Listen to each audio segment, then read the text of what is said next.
नमो नमः सद्गुरुभ्यः सद्गुरुभ्यो नमो नमः। नमो नमः सद्गुरुभ्यः सद्गुरुभ्यो नमो नमः। ज्ञानवैराग्यसम्पूर्णान् हरिभक्तिपरायणान् पूर्वाचार्यानहं वन्दे सम्प्रदायप्रवर्तकान् भगवत्पादमाचार्यं श्रीमद्रामानुजं मुनिं श्रीमदानन्दतीर्थं च रामानन्दयतिं हितं निम्बार्कं श्रीवल्लभं च निम्बार्कं कृष्णचैतन्यमेव च ज्ञानेश्वरं तथान्यांश पूर्वाचार्यान् स्मराम्यहम् आचार्येष्वपि सर्वेषु तारतम्यं विना कलौ शुद्धं भागवतं धर्मं जग्राह प्रेमिको गुरुः। हरे रामेति कृष्णेति नाम संकीर्तनं सदा लोकक्षेमाय कुर्वन्तं प्रेमिकं सद्गुरुं भजे।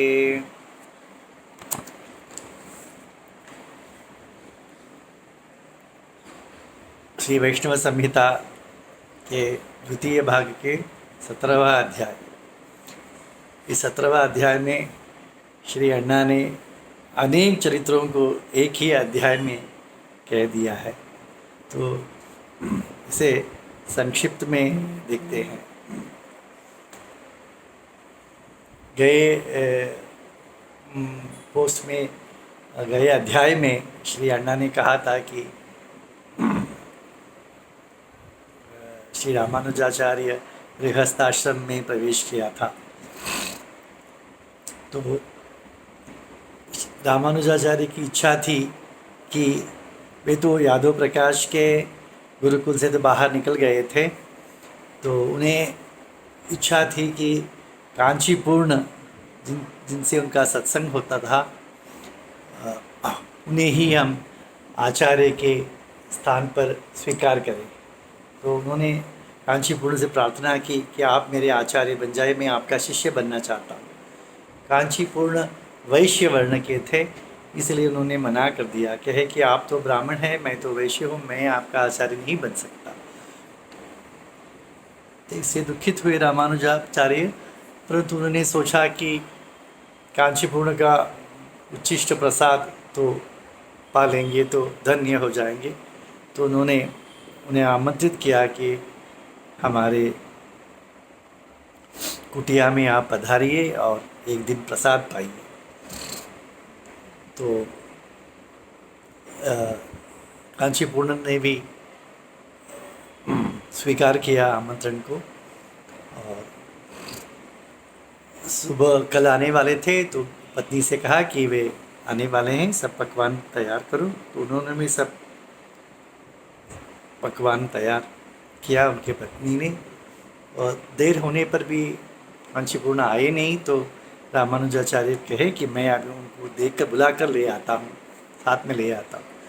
तो श्री रामानुजाचार्य एक मार्ग से गए और दूसरे मार्ग से कांचीपूर्ण आचार्य के घर पधारे। तो वहाँ देखा तो रामानुज घर में कहा कि वे चले गए। तो रामानुजाचार्य पुनः यहाँ पर आए तो देखा तो उनकी पत्नी स्नान किए हुए दिखाई दे रही थी ना। तुमने क्यों स्नान किया? उन्होंने पूछा, कुछ बुरी खबर मिली है क्या? तो उनकी पत्नी ने कहा, नहीं ऐसा नहीं, वो कांचीपूर्ण स्वामी जी आए थे, उनको मैंने प्रसाद परोसा और वे तो वैश्य वर्ण के थे, इसीलिए एक काठी या लाठी से उस पत्रावली को दूर किया, और जो शेष जो अन्न बचा था वो भी मैंने गाय को डाल दिया और मैं स्नान करके आ गई। ये सामान्य ब्राह्मण धर्म है कि, परंतु रामानुजाचार्य भागवत धर्म में मग्न थे। उन्होंने कहा भगवान की इच्छा ही नहीं है कि मैं भागवत का चिष्ट पाऊँ। दुखी हो गए थे, परंतु उन्हें ये तो आचार्य शिष्य बनाने के लिए तैयार नहीं है कांचीपूर्ण। तो उन्होंने कांचीपूर्ण से उनके मन रामानुजाचार्य में अनेक सिद्धांत के विचार में, क्योंकि यादव प्रकाश से भी उनका विचार मेल नहीं खा रहा था, और तो क्या करें, उनकी विचार मन में अनेक विचार आ रहे थे, शंका हो रही थी, उनका समाधान चाहिए था। तो उन्होंने बट कांचीपूर्ण भगवान से वार्तालाप करते हैं ये उन्हें पता था, इसलिए उन्हें उनसे कहा कि मेरे मन में बहुत से विचार हैं आप भगवान से पूछ के वो सब ठीक है या ये मुझे बता दीजिए। तो उन्होंने शंका क्या है बताया नहीं। तब कांची पुरोहित ने बताया ठीक है, मैं भगवान से आज रात को बात कर लूँगा। देखिए कैसे बोलते हैं। तो रात हुई तो उन्होंने भगवान से कहा कि रामानुचार्य आपसे कुछ पूछना चाहते हैं। तो भगवान ने 6 बातें कही। तो सुबह होते ही रामानुज को बुलाकर उन्होंने उनसे कह दिया। क्या थे 6 बातें?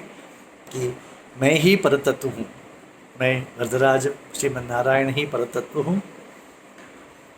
भेद ही सिद्धांत है, जीव जड़ और ईश्वर तीनों में भेद है। तो भेद ही सिद्धांत है। प्रपत्ति शरणागति ही भगवान को पाने के लिए या मोक्ष के लिए उपाय है। और जिस जो व्यक्ति शरणागति करता है वह उसी देह के अंत में, उसी जीवन के अंत में वो मोक्ष को प्राप्त कर लेता है भगवान की कृपा से। और 5वें विचार था कि अंतिम स्मरण की आवश्यकता नहीं है, क्योंकि जो भक्ति योग करते हैं, भक्ति को साधना मानते हैं, उनके लिए तो अवश्य अंतिम स्मृति भगवान की होगी, तो ही वो भगवान के पास जाएंगे। जड़ भरत का हमें कथा पता है, जड़ा भरत के पहले भरत योगीश्वर का कथा पता है। तो उसी प्रकार और 6वां था अंतिम वाला कि आप महापूर्ण को आश्रित हो जाए, महापूर्ण के आश्रित हो जाए, क्योंकि इनको गुरु भी चाहिए था। तो उन्होंने कहा, भगवान ने कहा कि आप महापूर्ण जो यामुनाचार्य के शिष्य थे उनके आश्रित हो जाए। तो ये 6 बातें, यही 6 शंकाएँ रामानुजाचार्य के मन में थी। तो यही भगवान ने उन्हें स्पष्ट कर दिया है। तो और यहाँ पर श्रीरंग में क्या हुआ कि आचार्य श्रीरंग में जब रामानुजाचार्य थे तब 2 श्री वैष्णव कांचीपुर से श्रीरंग भगवान के दर्शन के लिए आए थे और यामुनाचार्य के मठ में भी आए, उनका दर्शन किया। और तब उन्होंने कहा कि हम कांचीपुरम से आ रहे हैं। तब यामुनाचार्य ने उनसे पूछा कि वहाँ पर रामानुज क्या कर रहे हैं। तब उन्होंने उस यात्रिक ने कहा कि रामानुजाचार्य अब यादव प्रकाश के गुरुकुल में नहीं जाते हैं। तो यह बातें कहते ही यामुनाचार्य प्रसन्न हो गए कि हमने भगवान से जो शरणागति की थी रामानुजाचार्य के लिए वो फलीभूत हो गया है। तो फिर इनसे महापूर्ण को उन्होंने बुलाया और कहा कि आप जाइए और रामानुज को श्रीरंगम ले आइए। तो महापूर्ण कांचीपुर के लिए निकल पड़े। परंतु यहाँ पर यामुनाचार्य कुछ रोग में उनको रोगग्रस्त करने लगा था। तो महापूर्ण जब कांचीपुरम पहुँचे तो कांचीपुरम के यहाँ ठहरे हुए थे। उनके तो एक ही दोनों के आचार्य तो यामुनाचार्य थे। तो उन्होंने उनसे बातें कही कि यामुनाचार्य ने रामानुज को ले आने के लिए कहा है करके। तो रामानुजाचार्य प्रतिदिन वो विधि में जो कुआं का पानी ले आने जाते हैं ना, गए थे। तो उसी समय महापूर्ण वहाँ खड़े होकर स्तोत्र रत्न का एक बड़े सुंदर श्लोक को कहने लगे, जिसका तात्पर्य है कि ब्रह्मा शिव शंकर जी इंद्र ये सब जिसके महिमा नहीं ताड़ सकते, महिमा नहीं जान सकते, ऐसे भगवान के परतत्व को उस श्लोक में यामुनाचार्य ने स्तोत्र रत्न में कहा था, उसे कहा। तो ये सुनते ही रामानुज ने कहा, महाशय आप कौन हैं और ये सुंदर श्लोक किसका है? तब महापूर्ण ने कहा ये हमारे आचार्य यामुनाचार्य क्या है, और तो क्या ऐसे एक ही श्लोक है? नहीं नहीं, अनेक श्लोक है उनका स्वतरत्न गीत में। तो आप चलिए, हम श्रीरंगम चले जाएंगे, उनसे हम आपको मिला देंगे। तो देखिए रामानुजाचार्य गए, जल को मंदिर में सौंप दे दिया और निकल पड़े उनके साथ, भगवान से अनुमति मांग ली और महापूर्ण के साथ निकल पड़े। और श्रीरंगम आए तो श्रीरंगम के उत्तर, कावेरी के उत्तर तट पे जब आ रहे थे तब देखा तो वहाँ पर भीड़ जमा हुई थी। तो देखा तो भीड़ में तो पता लगा कि यामुनाचार्य परम पद को प्राप्त हो गए थे, तो उनका अंतिम संस्कार होने वाला है। जब रामानुजाचार्य ने रामानुजन ने बहुत दुखी हुए कि मैं आचार्य से मिल नहीं पाया, हमसे बातें नहीं कर पाए, तब उन्होंने देखा कि उनके हाथ में, हाथों के 3 उंगलियां ऐसे मुड़ी हुई थी यामुनाचार्य की। तो उन्होंने शिष्य से लोगों से पूछा क्यों ऐसी ही हमेशा रहती है क्या? तो शिष्यों ने कहा कि नहीं, उनके कुछ 3 इच्छा होंगी, वो इसकी वजह से वो मुड़ी है। तब रामानुजाचार्य ने 3 इच्छा को पूर्ण करने की शपथ ली थी वहाँ पर कि मैंने ब्रह्मसूत्र का भाष्य करूँगा और द्रविड़ भाषा में जो दिव्य प्रबंध है, सहस्त्र गीति है, उसका प्रचार करूँगा।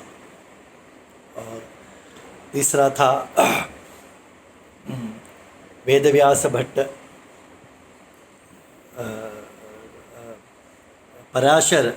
पराशर महर्षि जो विष्णु पुराण के निर्माता हैं, उनके प्रति अब हमारी कृतज्ञता व्यक्त करूँगा। ऐसे 3 शपथ लिए रामानुजाचार्य ने, और एक एक शपथ लेते ही उनके एक एक हाथ सीधे होने, एक एक उंगलियाँ सीधे होने लगी आचार्य के, यामुनाचार्य की।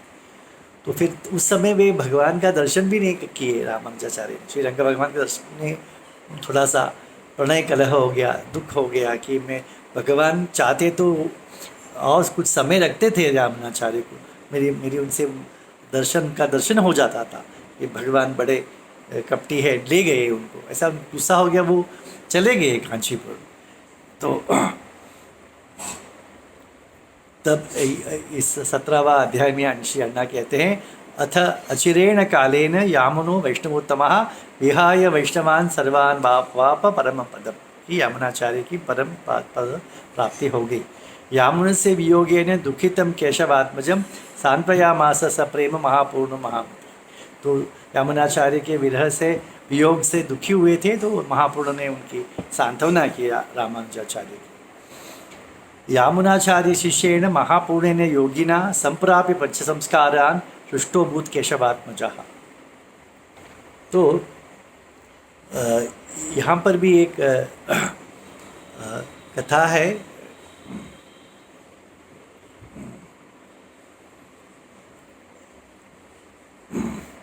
यामुना, भगवान ने तो कह दिया था कि आप महापूर्ण को महापुरुष का आश्रय ग्रहण कर लीजिए।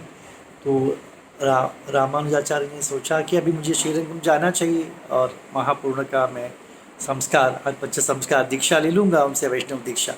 तो वो श्रीरंग की ओर निकल पड़े, और तब महापूर्ण श्रीरंगम से कांचीपुरम की ओर निकल पड़े, क्योंकि वहाँ के श्री वैष्णवों ने कहा कि अब यामुनाचार्य की परम पद प्राप्ति होगी, अब वैष्णव धर्म का निर्वाह कौन बनेगा।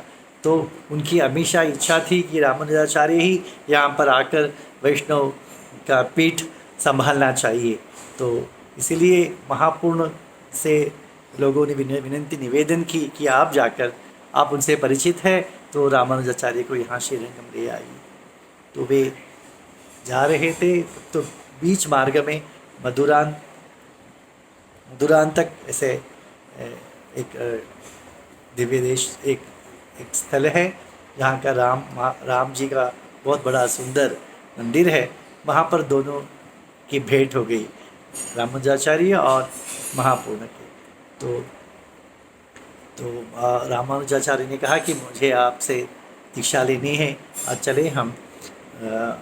तो इन्होंने कहा, महाप्रभु ने कहा चलो हम श्रीरंगम जाएं या कांचीपुरम जाइए, ऐसी आपकी इच्छा, कांचीपुरम जाइए, आपकी दीक्षा दे दूंगा। तब रामानुजाचार्य ने कहा नहीं नहीं, अभी मुझे दीजिए, शिक्षण दीजिए, मैं कांची, क्योंकि जीवन तो पानी के बुलबुले जैसे हैं, कब खत्म हो जाएगा पता नहीं है, तो अभी इसी क्षण आप दीजिए। तो उसी वहाँ एक बकुल वृक्ष है, उसके नीचे ही रामानुजाचार्य को वैष्णव दीक्षा पंच संस्कार दिया गया महापूर्ण से। और उसके पश्चात वे कुछ दिन वहाँ पर उनके कांचीपुर चले गए उनके साथी, और कुछ दिन वहाँ पर ठहरे, या उनके घर में, या रामानुजाचार्य के ऊपर के भाग, घर के ऊपर के भाग में महापूर्ण आचार्य रहते थे, और नीचे के भाग में रामानुज रहते थे, क्योंकि पाठ उनके संस्कार तो हो गया, अभी तो इसी वैष्णव धर्म का तो उपदेश तो करना चाहिए, क्या क्या संप्रदाय में जो पाठ है वो अभ्यास कराना चाहिए, इसलिए उनका अभ्यास हो रहा था।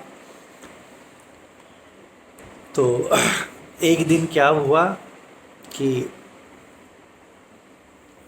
रामानुजाचार्य की पत्नी और महापूर्ण स्वामी के पत्नी दोनों एक कुएं से पानी निकाल रहे थे।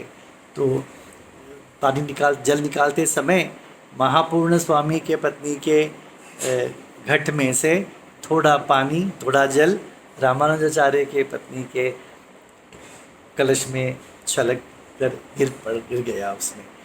तो उस ब्राह्मण वर्ण में भी ऊंच नीच की विचार उस समय था, तो उन्होंने आज भी स्मार्त संप्रदाय में वो चार ऊंच नीच विचार अभी भी है, उस समय था ही। तो उन्होंने क्रोध आया, दो शब्द कह दिए। रामानुजाचार्य की पत्नी ने महापूर्ण आचार्य के पत्नी से कुछ तू मैं हो गया था। तो रामानुजाचार्य तभी नहीं थे, वो मंदिर चले थे। तब जब उनकी पत्नी ने जाकर महापूर्ण से कहा कि ऐसा ऐसा हो गया है, तो महापूर्ण ने सोचा कि अब यहाँ रहना उचित नहीं है, उनको रामानुज को तकलीफ़ होगा ऐसा, तो इसलिए वो बिना रामानुज कहे ही वो श्रीरंग के निकल गए। रामानुजाचार्य ने आकर देखा तो क्या आचार्य नहीं है, तो उन्होंने कहा कि क्यों गए वो, उन्होंने कहा कि इस प्रकार उन्होंने जो घटना घटित हुई थी उसके संबंध में उन्होंने कहा। तो रामानुजाचार्य बहुत दुखी हुए। तो उसके बारे में भी यहाँ पर श्री अण्णा कहते हैं, तम गुरुम गृहमानीय पूजयामास सादरम रामानुजस्य भार्या तु चक्रे तद अवहेलनम।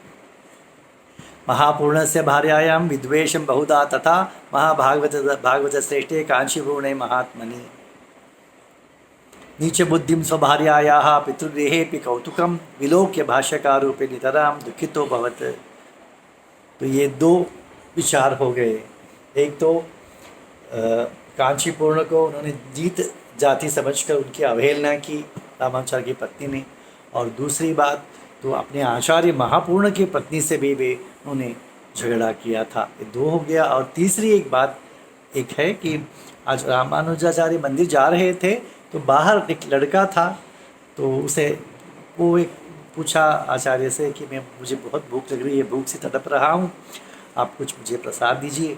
तो आचार्य ने कहा कि मेरे गृह यहाँ ही पास में ही, आप चले जाना वहाँ पर कह देना कि रामानुजाचार्य ने कहा है, तो वो मुझे आपको प्रसाद दे देगी। तो ऐसा कहकर रामानुज मंदिर चले गए, और यह लड़का भी आया और घर में पूछा कि मुझे प्रसाद दीजिए, आप कहाँ गया है, आचार्य ने कहा है। तो उनकी पत्नी ने उनकी अनसुनी कहीं दिया नहीं, कुछ प्रसाद दिया ही नहीं। तो वो लड़का वहाँ ही खड़ा रहा बाहर। तो आचार्य जब लौटे तो पूछा कि प्रसाद पाया तुमने? तो उस लड़के ने कहा कि नहीं, मुझे मिला नहीं, प्राप्त नहीं हुआ। तो वे भीतर आए, पत्नी से पूछा कि उसे प्रसाद क्यों नहीं दिया? तो देखा तो घर में तो बहुत ही पकवान बन रहे हैं, क्यों प्रसाद नहीं दिया? कि उन्होंने कहा कि कल का प्रसाद तो कुछ नहीं है, तो मैं ताज़ा बना रही हूँ, मेरे भाई का विवाह निश्चित हुआ है, वहाँ मेरे मायके से एक व्यक्ति आया है, तो उसके लिए उसने एक अच्छे समाचार सुनाया है, इसलिए मैं सभी अनेक प्रकार के पकवान बना रही हूँ। तो रामानुजाचार्य बहुत ही दुखी हुए। देखिए, आचार्य पत्नी से झगड़ा करना ये भी बहुत महा अपराध है। वैष्णव को जाति के कारण अवहेलना करना वैष्णव की ये भी महा अपराध है।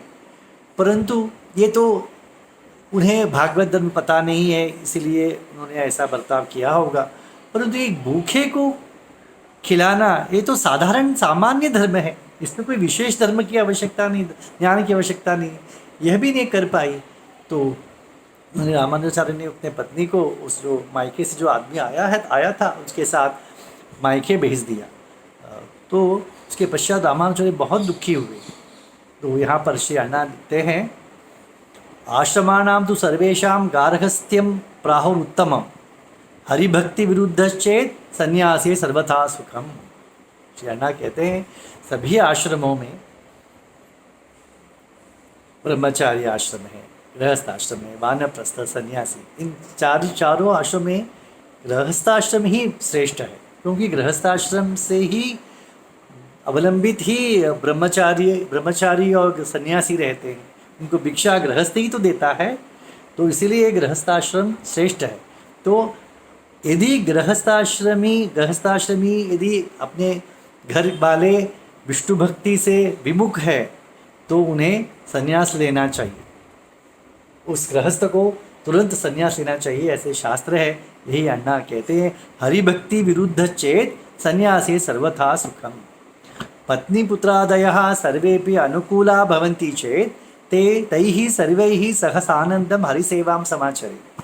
श्री अण्णा कहते हैं यदि पत्नी और बच्चे हरिभक्ति के लिए अनुकूल है तो उनके साथ हरिभक्ति करते हुए आनंद से हरि सेवा करते हुए गृहस्थाश्रम में भी रह सकते हैं।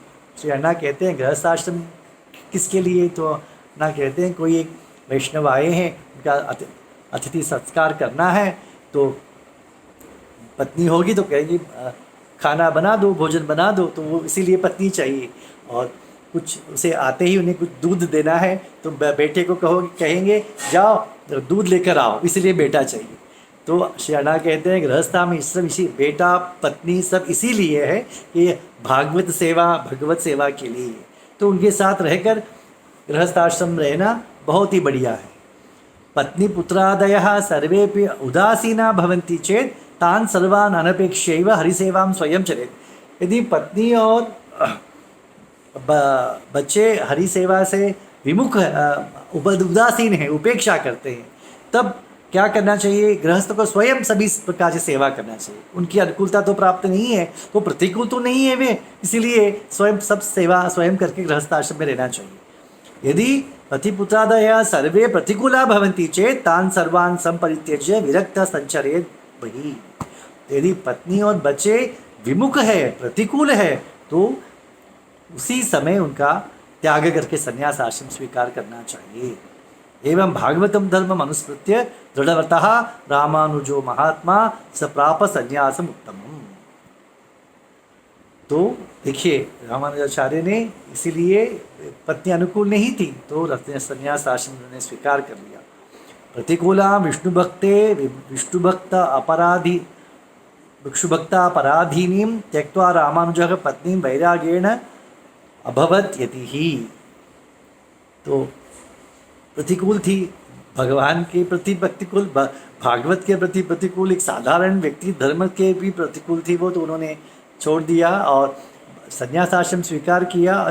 दंड और भगवा वस्त्र को भगवान के वरदराज के चरणों में रखा और स्वीकार किया। स्वीकार करते समय भगवान जब रामानुज मंदिर आ रहे तभी वरदराज भगवान ने आचार्य अर्चक मुख से, पुजारी के मुख से कहा यतिराज करके उनका स्वागत किया। तो यतियों में राजा बनने वाले हैं ऐसा, तो इसलिए तो वहाँ पर उन्हें चरणों में रख के ही दंड और भगवा वस्त्र स्वीकार करके संन्यास आश्रम स्वीकार कर लिया। तो प्रतिकूलां विष्णुभक्ता अपराधीनीं त्यक्त्वा रामानुजः पत्नीं वैराग्येण अभवत् यतिः यः पत्नीं सेवते नित्यं विष्णुभक्ति पराङ्मुखीं स एव दुर्भगो लोके कीटवत् कश्मलाशनः।